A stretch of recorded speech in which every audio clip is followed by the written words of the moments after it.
wonderful to talk to you again.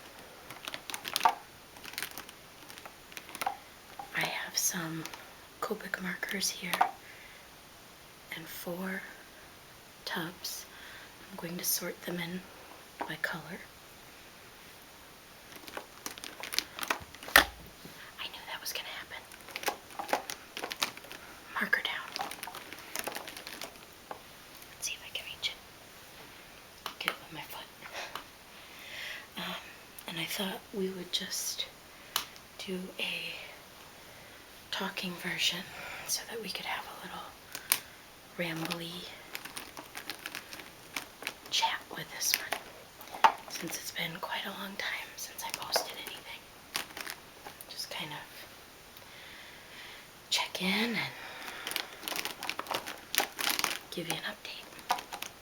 So I'm thinking we're going to do warm colors are reds, oranges, yellows, and pinks are greens, possibly yellow with green, depending on how much room we have here. If we run out of room for yellow, they'll come over here. Blue and purple. And finally, the neutrals, or what I use them for, skin tones. Okay. First up is one that I often forget about and just don't use very much, and that's number 0, the colorless blender. I'm a very novice, simple Copic user. I don't,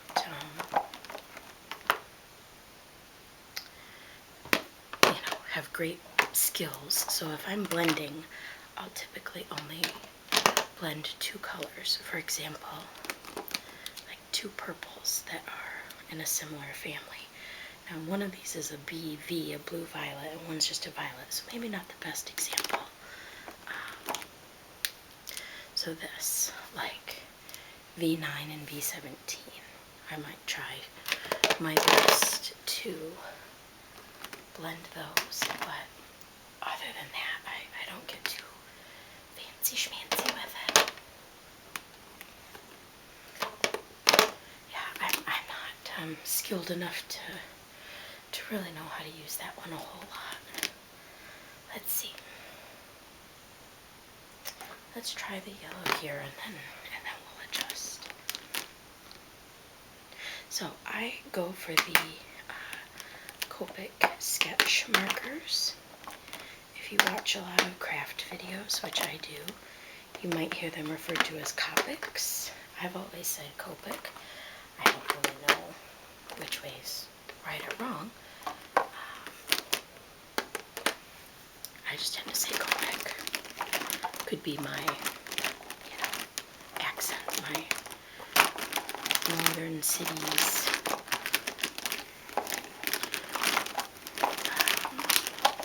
American dialect. I took a linguistics class in college, and they talked about the northern city shift, which would include places like Detroit and Chicago. Oh, number 2. Number 2, you get $1 every time I drop one. And it is a shift in the mouth placement of vowels, especially the A sound. So, whereas a more standard American dialect might say backpack and put the A sound in a certain spot,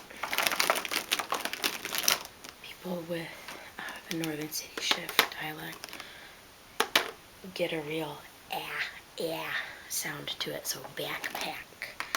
And I can definitely feel it slip out from time to time.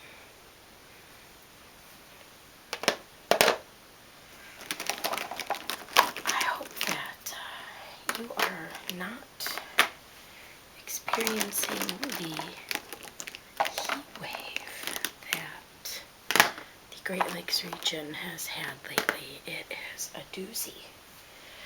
And I'll tell you what, the electric bill has never been higher. And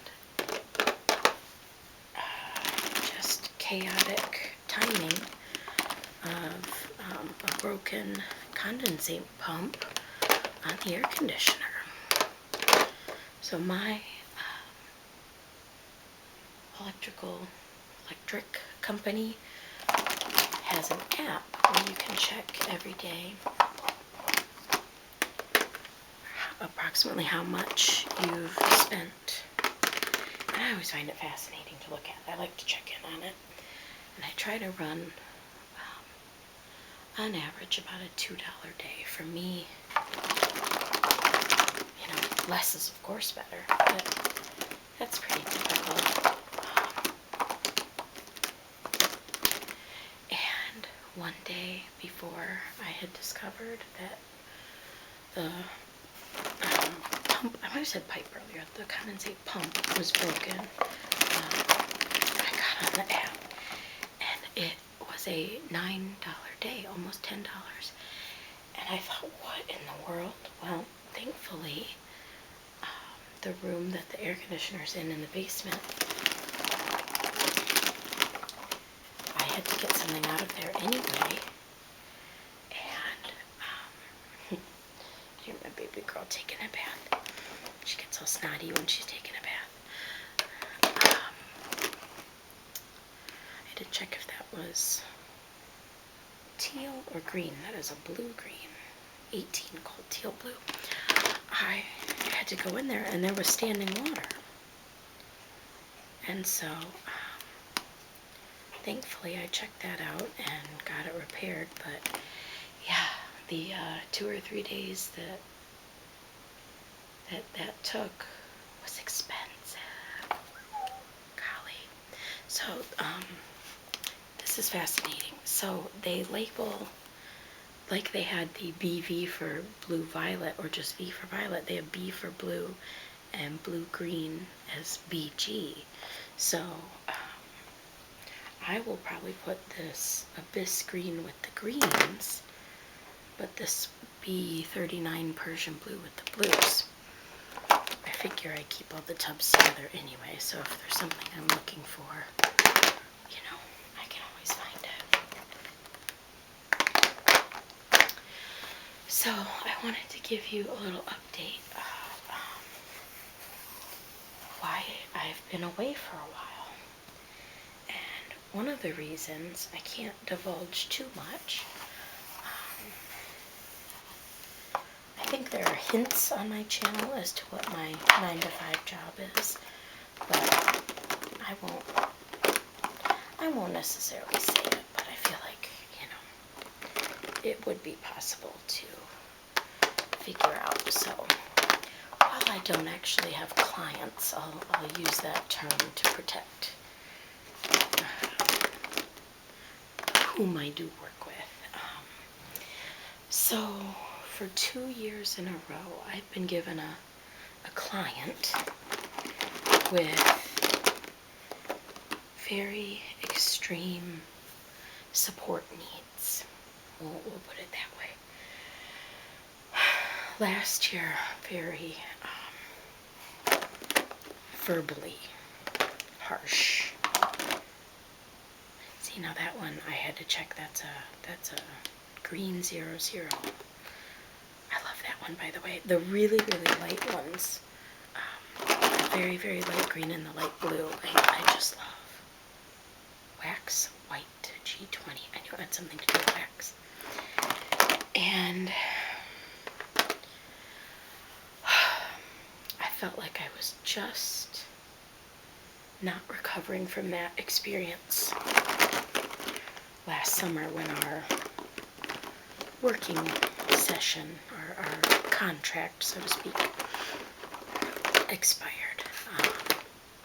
I typically love my job, and I found myself not wanting to return, and that was strange and scary. And so I started seeing a counselor, and it really helped. An ironic thing that happened, though, was I had told the counselor that the experience left me, look at that, dog rose flower, that's beautiful, feeling nervous for the next time that I would experience a similar client. And she was very reassuring that it was extremely unlikely it would be soon, and that I would have the time I needed to heal from that trauma.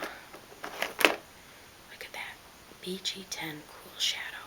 And that's exactly what it's perfect for. If you want to make a snow craft, like a stamp or a card or anything that looks like it has snow,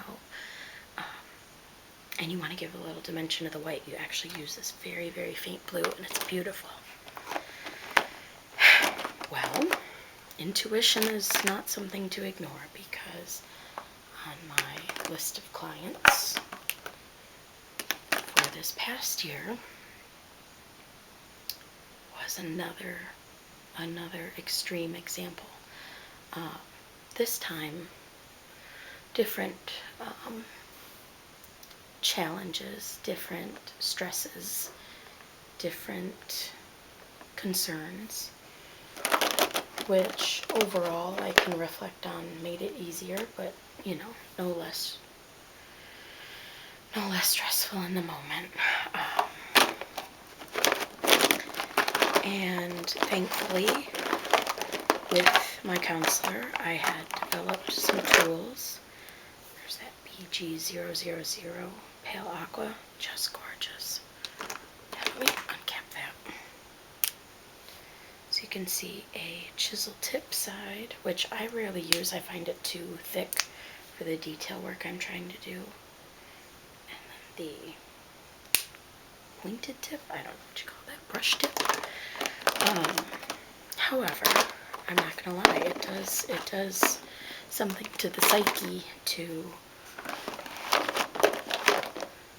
experience those scenarios back to back. And often I found that when I was experiencing the second year an incident, what I was thinking about actually was flashing back to the client from the year before. That was aggravating. That client was no longer physically present, but still very much emotionally present. Especially since the meetings, the team of people brought together to advise on the challenges, we're all the same people. And so it's hard not to feel like you're just stuck in the same swamp, like you're in a car that's just caked down with mud that won't move. But I can say pretty well on the other side of it now. And ooh, where do I put this one? The gold. Do I go yellow? I'm going to consider metallics over here as the best fit. Oh, we have a fly, and the freshly bathed baby girl is going to try to kill the fly. Do we hear any thunking?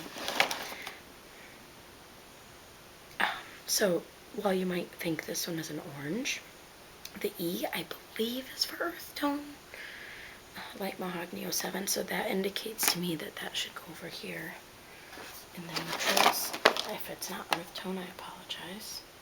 Same with this one. You could go either way with this one. My hand caught that. RV69 Peony. There is just the tiniest bit of purple in this that makes me think I'll go over here with this other RV. I was almost tempted to go, that was close to brown, but thank goodness for the labeling. So anyway, look at all those great grays. Now they categorize their grays by C, cool, N, neutral, and W, warm. I tend to prefer the cool ones, just personally. Although that warm gray, that's pretty nice, but it, you know, it can get dark pretty fast. Oh, something I forgot to tell you. The 100 is the black. It is one of my personal favorites. However, I have had 4 of these, at least, over 10 years, and this is the only marker I have that, like, crystallizes. I should have saved one to show you. You'll open it up and there'll be these white, almost looks like salt grains on it. It's very strange, because it's drying out. And see, another reason to check the labels. This is, I wasn't sure if this was gray or blue. Blue Green 70 Ocean Mist. I'm going to put that with the greens. We'll see. So yeah, I mean, it's just, when you don't feel good, it's hard to want to be creative, right? Which is ironic, because creativity is probably the best thing for someone going through such a tough time. But, you know, you kind of go into this fight or flight, or freeze, state of being. And it's just a lot. It's just a lot. And I missed you very much. And I knew that this would help, but I just, sometimes I felt like I couldn't do it, you know.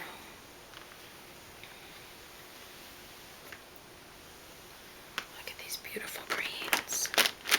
I'm a real sucker for green. I've got green curtains, green pillows.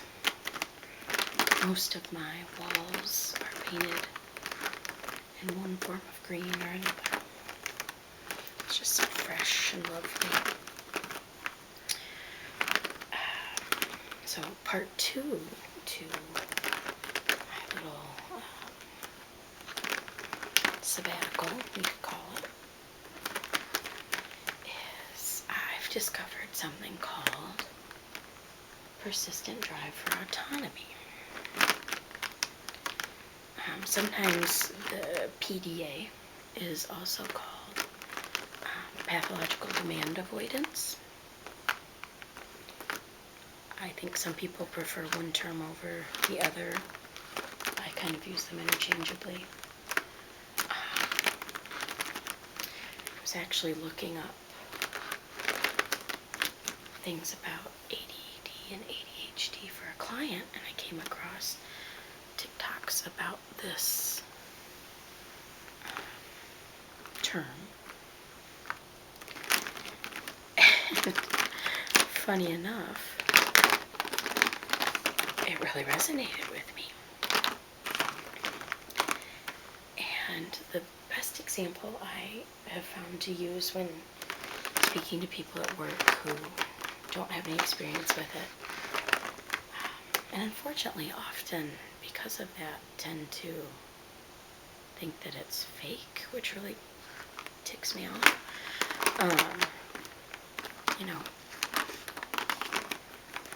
you wouldn't appreciate if someone thought that about a diagnosis for yourself or your child, right? My example is, I love to make greeting cards. So I'll say, if I want to make a birthday card, I just want to do it. It feels like the right thing for me to do. Best time ever. Best time ever. as soon as my mom says, hey, it's my neighbor's birthday, can you make me a card for her? That demand triggers a need for my autonomy, my avoidance of that demand. And it's not being disrespectful, it's not being rude, it's not being, it doesn't come from a place of anything negative toward the person making the request. It just feels like too much for the nervous system. And like I said, when I experienced that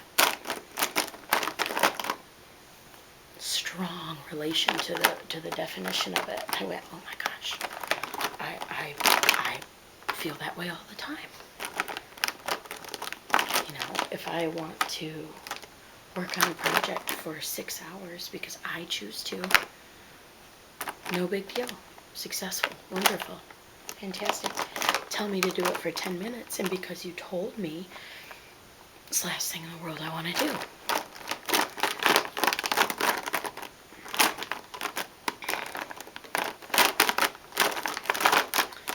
And so I discovered through reading more about it and just life that you can experience PDA even with a demand to yourself. And lately I've been feeling it about making videos. I 10 times this summer and spring have had on my to-do list to make a video, and I just did anything but. I'd even do chores I hate doing. I'd do the laundry, I'd scoop the kitty litter. I mean, one good thing is I sometimes would make cards because I knew at least it was some form of creativity, so I guess that's not so bad. But yeah, so today, you know, how many weeks in thinking about this, I just tried really hard to think about the benefits and how happy I would feel, and that next time I wanted to make a video, maybe I wouldn't feel such a strong aversion. It's difficult to describe if you've never personally experienced it, but maybe it's ringing true with some of you, and maybe it'll be a term that sheds some light on how you feel sometimes. I even painted a room I did not want to paint yesterday for hours instead of making a 10-minute video, 20-minute video, whatever this is.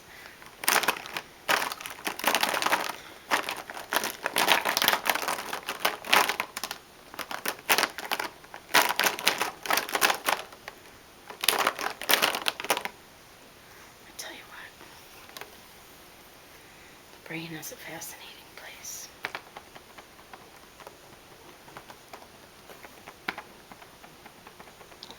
One thing I did for next year to try to help me just make my circle of control feel like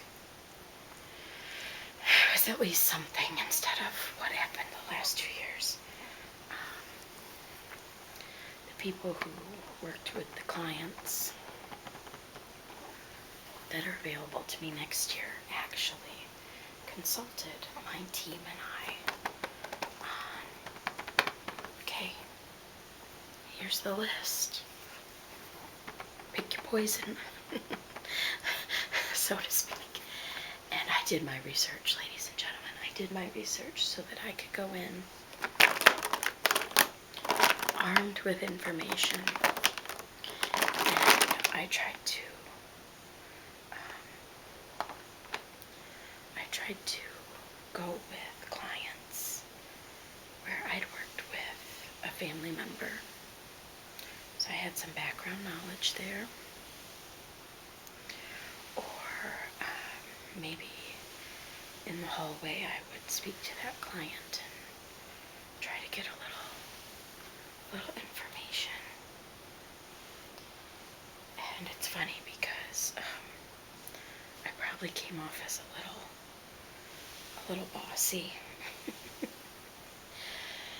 We're all sitting around a table and I let the other gals speak first, and they kind of hem and hawed and, I don't know. And I said, okay, my turn. I want this one, this one, this one, this one, not that one, this one, not that one, and this one. I thought, you know what? I can't do what I did again. So,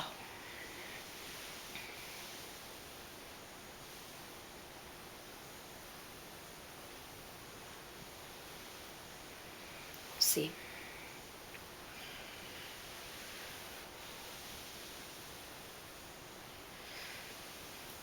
The future, it's not set in stone. It's still a mystery, no matter how much I try to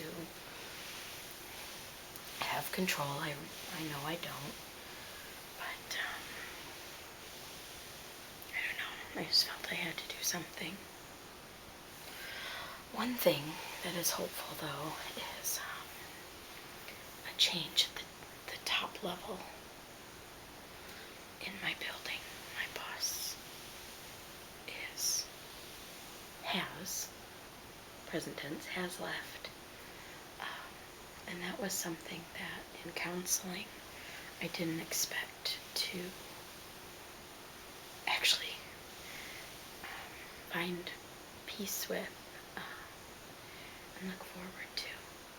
It's actually a rumor that my boss would be all done. And I listed it a year ago for the counselor as something I was nervous about. And through our discussions, I realized, how many problems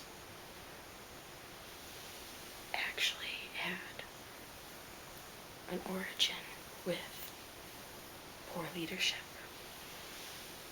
And at first that was very overwhelming because at that point the person leaving was still a rumor.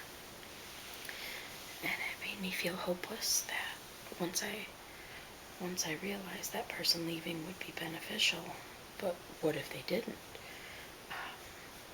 That was hard, but once it was announced, I felt so much better. And honestly, I think I was one of maybe 3 or 4 in the whole building that was relieved. There are a few of us who've spoken about realizing it was the right thing. And so I'm just trying to tell myself that even if my clients,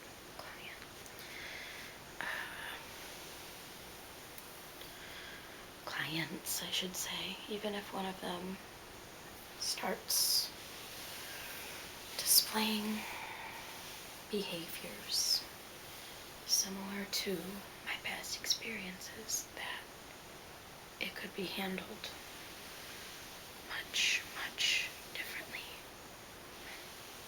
So, hope this wasn't too depressing for you. I truly mean it to be hopeful. I mean every word of it in a good way. Like I said, wherever you are, I really hope that you are staying cool and safe. I hope that with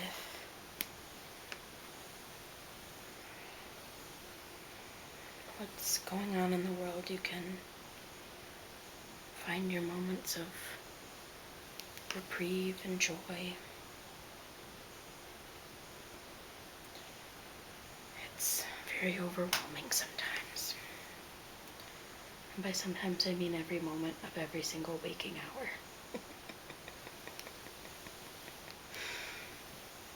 We'll get through it together.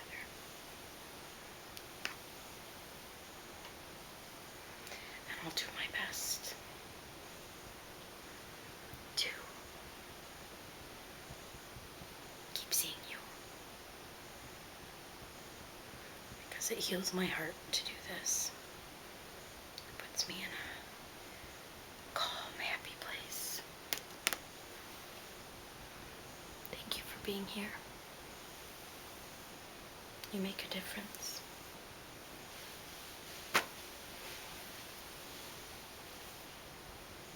I'll catch you on the next one. Bye-bye. I thought while I was packing up, I'd throw in a little bonus. Kitty cuddles with the sweetest girl in the world. Sweetest little mama. She said I was interrupting her nap time. All my silly markers.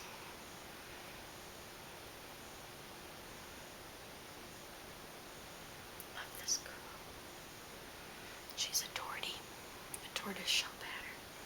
She has white and black and brown, tan and orange. She has all the colors. All colors. She's a good girl. She's a good girl. She's got beautiful green eyes. Sometimes I call her my chunk. My chunk. She loves a good snack. Yes. Don't we all, baby? Don't we all?